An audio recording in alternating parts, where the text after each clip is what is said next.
اعوذ باللہ من الشیطان الرجیم بسم اللہ الرحمن الرحیم۔ دعا قبول ہونے کا طریقہ۔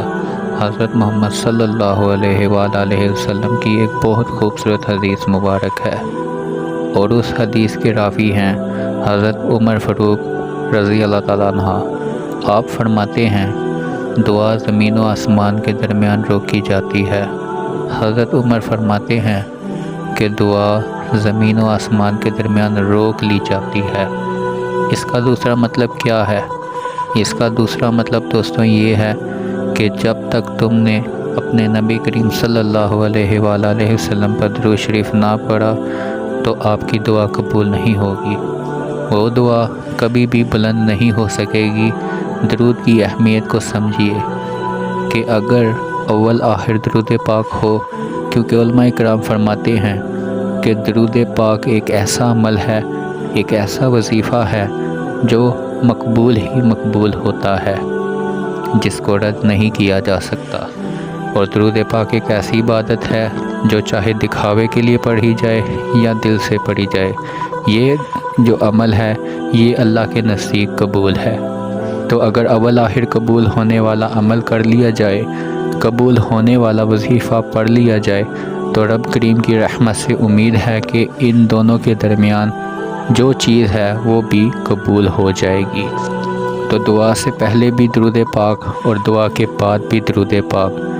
آپ نے دیکھا ہوگا ماشاءاللہ علماء کرام، مسجدوں کے امام، عاشقان رسول صلی اللہ علیہ وآلہ وسلم کے جب اجتماع ہوتے ہیں تو دعا سے پہلے بھی الصلاۃ والسلام پڑھا جاتا ہے، حمد و سلام بھی پڑھی جاتی ہے۔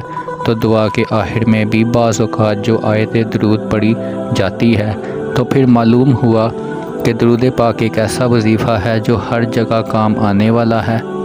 تو دوستو ایک شاعر نے بہت پیاری بات لکھی ہے، ہر درد کی دعا ہے صلی علی محمد، ہر درد کی دعا ہے صلی علی محمد، تویز ہر بلا ہے صلی علی محمد۔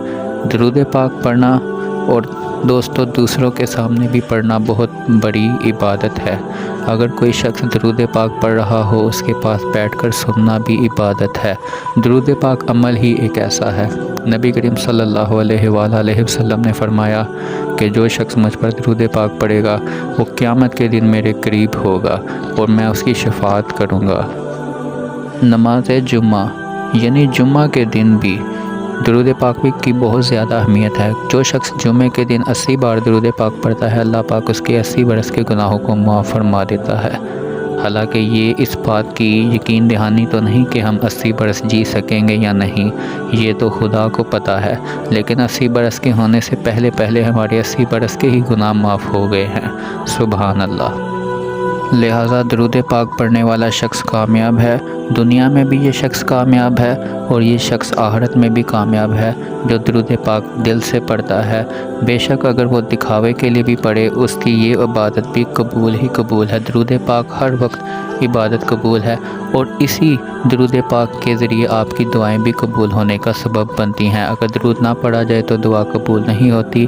تو دوستو اگر آپ دعا میں اول آخر درود پڑھو گے تو آپ کی دعا قبول ہی قبول ہے۔ جزاک اللہ۔